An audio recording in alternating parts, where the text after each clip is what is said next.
مزید اسلامی بیانات کے لیے مفتی ثاقب خلیل یوٹیوب چینل کو سبسکرائب کریں۔ لا تجد قوما یؤمنون باللہ والیوم الآخر، محبوب آپ اس قوم کو ایسا نہ پائیں گے جو آپ کے اوپر، جو ایمان اللہ کے اوپر رکھتی ہے، آخرت کے دن پر ایمان رکھتی ہے، کہ وہ اس بندے سے محبت کریں جو اللہ اس کے رسول کا مخالف ہو، چاہے وہ اس کا ماں باپ کیوں نہ ہو، چاہے وہ اس کے بھائی بہن کیوں نہ ہو، چاہے وہ اس کے عزیز و اقارب کیوں نہ ہو، یہ آپ سے ہر لحاظ میں زیادہ محبت کریں گے۔ اللہ کے نبی نے فرمایا اس وقت تک بندے کا ایمان مکمل ہو نہیں سکتا جب تک کہ وہ مجھ سے اتنا محبت نہ کرے کہ وہ محبت اس کے والدین سے بھی زیادہ ہو، اس کی اولاد سے بھی زیادہ ہو، ساری مخلوقات سے محبت زیادہ ہو، تب جا کے وہ انسان کامل مکمل ایمان والا ہو سکتا ہے۔ سیدنا عمر بن خطاب رضی اللہ تعالی عنہ نے عرض کیا، میرے محبوب مجھے آپ سے بہت زیادہ محبت ہے، اور مجھے اپنی اولاد سے زیادہ محبت ہے، مجھے اپنے والدین سے زیادہ محبت ہے، ساری مخلوق سے زیادہ محبت ہے، الا النفس، اپنی جان سے زیادہ محبت نہیں۔ اللہ کے نبی نے فرمایا عمر ابھی تک تیرا ایمان مکمل نہیں، جب تک مجھے اپنی جان سے زیادہ محبوب نہ بنا لو گے اس وقت تک تیری محبت پوری نہیں ہوگی۔ تھوڑی دیر ٹھہرنے کے بعد کہا اللہ کے نبی عمر کو آپ اپنی جان سے بھی زیادہ محبوب ہیں۔ آپ صلی اللہ علیہ وسلم نے فرمایا عمر اب تیرا ایمان مکمل ہو چکا ہے۔ حضرت علی المرتضی شیر خدا رضی اللہ تعالی عنہ کہا کرتے تھے، ہم حضور کو اپنے مال سے زیادہ محبوب رکھتے تھے، اولاد سے زیادہ محبوب رکھتے تھے، اور اپنے والدین سے زیادہ محبوب رکھتے تھے۔ حضور سے اتنا محبت تھی جتنا روحی میں پیاسے کو پانی سے اتنا محبت نہیں ہوتی جتنا ہمیں حضور سے محبت ہوا کرتی تھی۔ ایک صحابی اللہ کے نبی کی محفل میں آیا، آ کر پوچھنے لگا حضور متی الساعہ، قیامت کب آئے گی؟ ایک بچہ سوال کرے کہ مولوی صاحب امتحان کب ہوگا، تو ہمیں یہ ہوتا ہے کہ اس نے امتحان کی تیاری کر رکھی ہے، ہم پوچھتے ہیں بیٹا آپ کی تیاری مکمل ہے؟ اللہ کے نبی نے فوراً پوچھا بیٹا تمہاری تیاری مکمل ہے قیامت کی؟ کہا میرے محبوب نمازیں زیادہ نہیں ہیں، روزے زیادہ نہیں ہیں، صدقات زیادہ نہیں ہیں، ہاں یہ ہے کہ میں اللہ اس کے رسول سے محبت زیادہ کرتا ہوں۔ حضور کریم صلی اللہ علیہ وسلم نے فرمایا ٹھیک کہا تو نے، المرء مع من احب، جو آدمی جس کے ساتھ محبت کرتا ہے قیامت کے دن اسی کے ساتھ اٹھایا جائے گا، تیری محبت تجھے جنت کے اندر لے جائے گی۔ عزیزو اللہ کے نبی سے ہر چیز سے زیادہ محبت کرنا یہ عین ایمان ہے۔ اللہ کے نبی کے صحابہ نے عملی اس کے نمونے پیش کر کے دکھائے ہیں۔ آپ پڑھنا کبھی غزوہ بدر کو، جب غزوہ بدر ہوا ایک طرف صحابہ کرام کی جماعت تھی، ایک طرف ابو جہل کا لشکر تھا، ایک طرف ایمان والے تھے، ایک طرف مشرک تھے، ایک طرف ایمان کا جھنڈا تھا، ایک طرف کفار کا جھنڈا تھا۔ ادھر سے لڑنے والے سیدنا ابو عبیدہ رضی اللہ تعالی عنہ ہیں، جن کو حضور نے امین الامہ کا لقب ارشاد فرمایا۔ سیدنا ابو عبیدہ رضی اللہ تعالی عنہ صف کے اندر آئے، دو بدو جنگ ہوئی، اور اس مارکے کے اندر آپ کے والد جراح سامنے آ گئے۔ کہا ابا کلمہ پڑھ لے بچ جائے گا، کہا کلمہ نہیں پڑھ سکتا۔ ابو عبیدہ بن جراح رضی اللہ تعالی عنہ نے اپنی تلوار کے ساتھ اپنے باپ کا سر قلم کر دیا۔ اللہ کے نبی کو عرض کیا حضور میں نے آپ کا دشمن سمجھ کر اپنے باپ کو میں نے قتل کر دیا، یہ ثابت کر دیا کہ مجھے آپ سے باپ سے زیادہ محبت ہے۔ صحابہ کرام نے سر قلم کر کے اس بات کا ثبوت دیا کہ ہمیں اللہ کے نبی سے جتنا محبت ہے اتنا باپ سے نہیں۔ پھر انسان کی باپ سے محبت کم ہوتی ہے، فطرتی طور پہ ماں سے محبت زیادہ ہوتی ہے، ہی والدین دونوں سے انسان کو اللہ کے رسول سے زیادہ محبت ہو۔ آپ پڑھنا کبھی سیدنا سعد بن ابی وقاص رضی اللہ تعالی عنہ کو، ان کو اللہ کے نبی کے ساتھ اس قدر محبت تھی، جب یہ مسلمان ہوئے کلمہ پڑھا صحابی رسول کے تمغے سے نوازے گئے تو ان کی اماں مشرکہ تھی۔ ماں نے کہا بیٹا سعد باپ دادا کا دین پہ آ جا ورنہ میں تیری گھر کا سایہ چھوڑ دوں گی، تیرے گھر کا کھانا چھوڑ دوں گی، باہر بیٹھ جاؤں گی۔ کہا ماں جب ایک مرتبہ پاک پیغمبر کا کلمہ پڑھ لیا اب جان جا سکتی ہے، ایمان نہیں جا سکتا ہے۔ ماں اٹھی اور گلی کے اندر بیٹھ گئی، مکے کی گرمی ہے، بیٹا پیاس کے لیے پانی لا رہا، بھوک کی وجہ سے کھانا لا رہا، لیکن اماں ایک گھونٹ پینے کو تیار نہیں، ماں ایک لقمہ کھانے کو تیار نہیں۔ پورا دن گزر گیا، رات گزر گئی، دوسرا دن گزر گیا، رات گزر گئی، تیسرا دن گزر گیا، رات گزر گئی، 3 راتیں 3 دن اماں بھوکی پیاسی گلی کے اندر بیٹھی ہے، کہہ رہی ہے سعد اس حالت میں جان دے دوں گی کہ لوگ تجھے عرب والے کہیں گے کہ یہ ماں کا قاتل ہے، ماں مار تو مشہور ہو جائے گا، تیری بدنامی ہو جائے گی، اب بھی موقع ہے، آجا اور اپنے باپ دادا کا دین اپنا لے۔ اللہ کے نبی کے پاس گئے تو اللہ نے قرآن اتار دیا، فرمایا میرے محبوب انہیں کہو وَوَصَّيْنَا الْإِنسَانَ بِوَالِدَيْهِ حُسْنًا، والدین کے ساتھ حسن سلوک کا حکم ہے۔ وَإِن جَاهَدَاكَ عَلَىٰ أَن تُشْرِكَ بِي مَا لَيْسَ لَكَ بِهِ عِلْمٌ فَلَا تُطِعْهُمَا، اگر تمہیں شرک کے اوپر ماں باپ مجبور کریں پھر ماں باپ کی بات بھی نہ ماننا۔ آ کر اماں کے سامنے بیٹھ گئے، ماں نے کہا سعد لگتا ہے پگھل چکا ہے، لگتا ہے تو بات ماننے کو تیار ہو چکا ہے۔ کہا اماں تو نے غلط سوچا، پہلے اللہ کا قرآن نہیں اترا تھا، اب اللہ کا قرآن اتر چکا ہے۔ اللہ کی قسم ہے تیرے اندر ایک جان ہے، تیرے اندر 100 جانیں ہوتی، تڑپ تڑپ کے بھوکی پیاسی میرے سامنے نکل جاتی، تب بھی سعد پیغمبر کا کلمہ نہ چھوڑتا۔ اللہ کے نبی سے محبت ماں سے بھی زیادہ تھی، اللہ کے نبی سے محبت باپ سے بھی زیادہ تھی، والدی اولاد سے بھی زیادہ تھی۔ اولاد کے قصے آپ نے سنے ہوں گے کہ اولاد کو قربان کر دیا۔ بدر کی لڑائی کے بعد حضرت ابو بکر صدیق کے بیٹے عبد الرحمن بن ابی بکر آ کر کلمہ پڑھ کے مسلمان ہوئے۔ کہا ابا بدر کے اندر میں مکے کی طرف سے آیا تھا، میں ابو جہل کی طرف سے آیا تھا، آپ پاک پیغمبر کی طرف سے آئے تھے، اس جنگ کے اندر میں بھی شریک تھا، کئی مرتبہ آپ میرے نشانے پہ آئے تھے، لیکن میں نے کہا ابا ہے لحاظ کر کے میں نے آپ کو چھوڑ دیا۔ ابو بکر صدیق نے تڑپ کر کہا عبد الرحمن تو نے لحاظ کیا، خدا کی قسم اگر تو میری تلوار کے نیچے آ جاتا ابو بکر پیغمبر کا دشمن سمجھ کے تجھے سر قلم تیرا کر دیتا، کیونکہ مجھے اپنی اولاد سے زیادہ اپنے محبوب سے جناب محبت ہے۔ صحابہ کرام کی محبت اپنی اولاد سے زیادہ ہوا کرتی تھی۔ جب نبی کریم صلی اللہ علیہ وسلم جانے لگے احد کے میدان میں، ایک عورت آئی، چھوٹا سا بچہ اٹھایا ہوا تھا، کہا میرے محبوب اس لڑائی کے اندر دینے کو میرے پاس مال نہیں تھا، میرے پاس کوئی جوان اولاد نہیں تھی، یہ ایک دودھ پیتا بچہ ہے، اس کو لے جائیں، اس صحابی کو دینا جس کے پاس کوئی ڈھال نہ ہو، تلوار روکنے کے لیے کوئی آلات نہ ہو، اس کو دینا یہ میرا بچہ لے جائے۔ جب آپ کی طرف کوئی تلوار آئے اس صحابی کو کہنا کہ یہ میرا بچہ آگے دے جائے اور میرا بچہ آپ کی ناموس پہ قربان ہو جائے، کل قیامت کے دن میں شہید کی ماں کہلاؤں گی۔ وہ عورتیں اپنے بچے پاک پیغمبر کے اوپر قربان کرتی تھی۔ اس کو اللہ کے نبی نے فرمایا لا یؤمن احدکم حتی اکون احب الیہ من ولدہ ووالدہ والناس اجمعین۔ اسی احد کے موقع پہ اوپر جب پیغمبر زخمی ہوئے تھے، پیغمبر کی دندان مبارک شہید ہوئے تھے، پیغمبر کا چہرہ انور زخمی ہوا تھا، پیغمبر لو لہان ہو گئے تھے، یہ خبر مشہور ہو گئی تھی کہ اللہ کے نبی شہید ہو گئے۔ حضرت کلثوم بن رافع رضی اللہ تعالی عنہ یہ انصاریہ صحابیہ پردہ کرتے ہوئے مدینہ سے چلتے ہوئے احد کے میدان کی طرف آئی۔ کسی سے پوچھا کہ اللہ کے نبی کا کیا حال ہے؟ کہا اللہ کے نبی کا پتہ نہیں ہے، پر تیرا خاون شہید ہو گیا۔ پھر کچھ آگے گئی تو کسی نے کہا اللہ کے نبی کا پتہ نہیں، تیرا بیٹا شہید ہو گیا۔ کچھ آگے گئی تو کسی نے کہا اللہ کے نبی کی خبر نہیں، لیکن تیرا بھائی شہید ہو گیا۔ کسی نے کہا تیرا ابا شہید ہو گیا۔ یہ بڑے صدمے ہوتے ہیں۔ ایک عورت صنف نازک جس کو پتہ چلے باپ بھی شہید ہو گیا، بیٹا بھی شہید ہو گیا، بھائی شہید ہو گیا اور خاوند شہید ہو گیا، بڑے مصائب آئے۔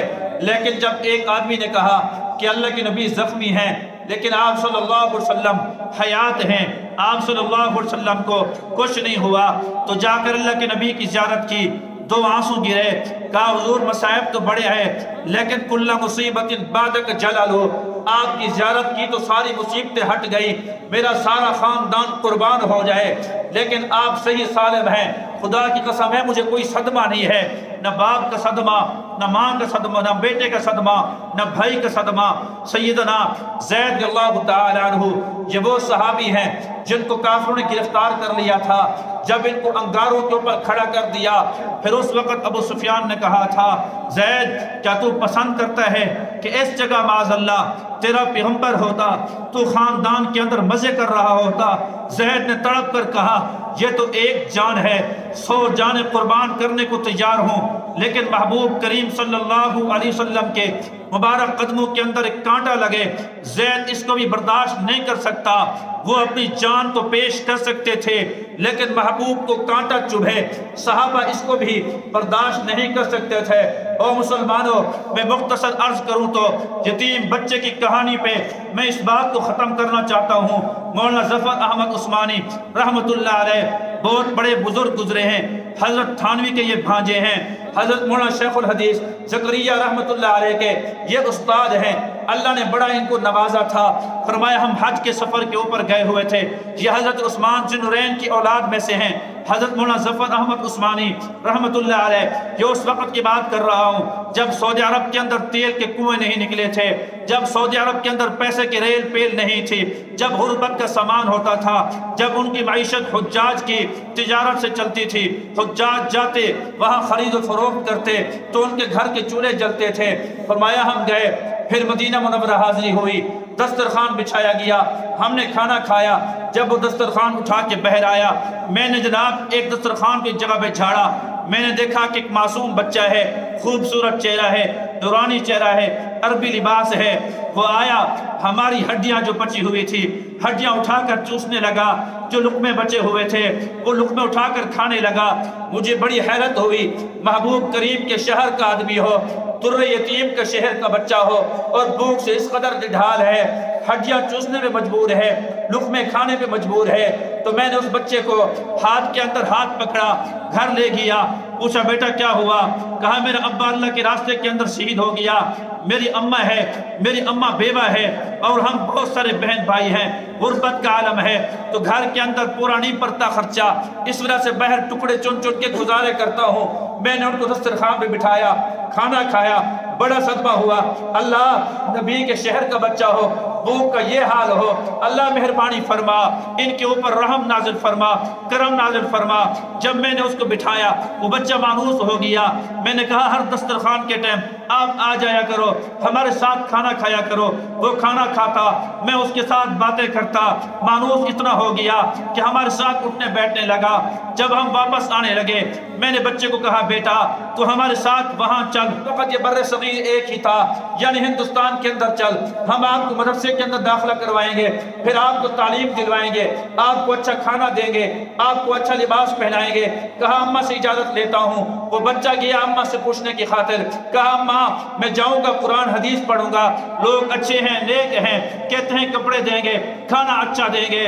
کہا بیٹا اگر اچھے لوگ ہیں تو چلے جاؤ، وہاں کچھ قرآن حدیث پڑھ کے آ جانا۔ بچے نے جناب اپنا شاپر باندھا، کپڑے باندھے، کپڑے اٹھا کر آیا۔ آخری زیارت کو جا رہے تھے، مدینہ الرسول، مسجد نبی کی آخری حاضری تھی۔ بچے نے ہاتھ میں ہاتھ پکڑا ہوا تھا، گئے تو گلی کے اندر جو ٹھیلے والا ملتا پھر پوچھتا چاچا جان یہ بتانا کہ یہ چنے وہاں پر ملیں گے؟ کہا بیٹا ہمارے ملک میں چنوں کی کمی نہیں ہے، تجھے بہت چنے کھلائیں گے۔ کہا یہ کھجور ملیں گی؟ کہا بیٹا کھجور بہت ہوں گی، ہم آپ کو کھجور بھی کھلائیں گے۔ چلتے چلتے جب مسجد نبی کا داخلہ ہوا، پاک پیغمبر گنبد خضرا پہ نگاہ پڑی تو اس بچے نے رو کر کہا چاچا جان یہ بتاؤ کہ آپ کے ملک کے اندر یہ پاک پیغمبر کا روزہ بھی ہے کیا گنبد خضرا بھی ہے؟ میری جیبیں نکل گئی۔ کہا بیٹا ہمارے شہروں میں اگر پاک پیغمبر کا گنبد خضرا ہوتا، یہ روزہ رسول ہوتا، پھر ہم مدینہ الرسول میں کیا کرنے آتے؟ یہ تو صرف یہی ہے، دنیا کے کسی کونے کے اندر اور گنبد خضرا نہیں ہے۔ بچے نے فوراً ہاتھ چھڑا دیا، رو کر کہا چاچا جان میں بھوک تو برداشت کر سکتا ہوں، میں پیاس تو برداشت کر سکتا ہوں، لیکن گنبد خضرا والے کو یہاں سے چھوڑ کے نہیں جا سکتا ہے۔ میں یہاں جان تو دے دوں گا لیکن پیغمبر کا روزہ نہیں چھوڑوں گا۔ وہ سب سے پہلے مشیت کی انوار سے نقش روئے محمد بنایا گیا، پھر اسی نقش سے مانگ کر روشنی بزم کونوں مکان کو سجایا گیا۔ مجھے ہو حشر کا ڈر کیوں ہے قاسم، میرا آقا ہے وہ، میرا مولا ہے وہ، جس کے قدموں میں جنت بسائی گئی، جس کے ہاتھوں سے کوثر لٹایا گیا۔ اونچا کہہ دیں سبحان اللہ۔ محبت رسول ایمان کا تقاضا ہے۔ محبت کا معنی کیا ہے؟ محبت کا معنی ہوتا ہے جمیع احوال میں محبوب کی موافقت کرنا، کہ جو جو صفات میرے محبوب کے اندر ہیں وہ صفات ہمارے اندر آ جائیں، اس کو کہتے ہیں محبت۔ صحابہ کرام کا صرف دعویٰ نہیں تھا، اللہ کے نبی کی پوری حیات طیبہ اپنے اندر اتاری ہوئی تھی۔ تو عزیزو، جیسے سورج چمک رہا ہو، سامنے شیشہ دکھاؤ، اس شیشے کے اندر سورج آ جاتا ہے، لائٹنگ بھی ہوتی ہے، لیکن یہ عین سورج نہیں ہوتا، یہ سورج کا عکس ہوتا ہے۔ صحابہ کرام نے اپنے دل کے شیشے کو اس قدر صیقل کیا، اس قدر چمکایا، حضور کی ادائیں اتنا اپنائی، حضور کی سنتوں کی اتنا پیروی کی۔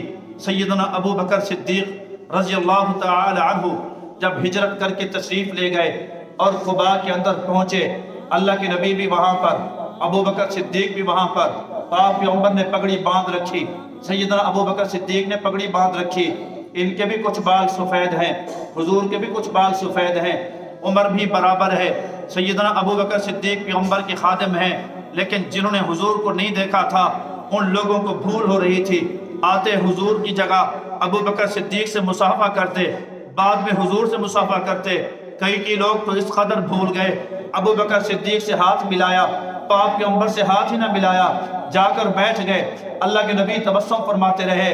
جب صدیق نے یہ دیکھا کہ لوگوں کو بھول ہو رہی ہے، ان کو پیغمبر میں اور غلام میں فرق نہیں محسوس ہو رہا، ابو بکر صدیق نے دیکھا سورج چڑھا، شعاعیں آنے لگی، شعاعیں پیغمبر کی کرنیں پیغمبر کے چہرے پہ پڑنے لگی۔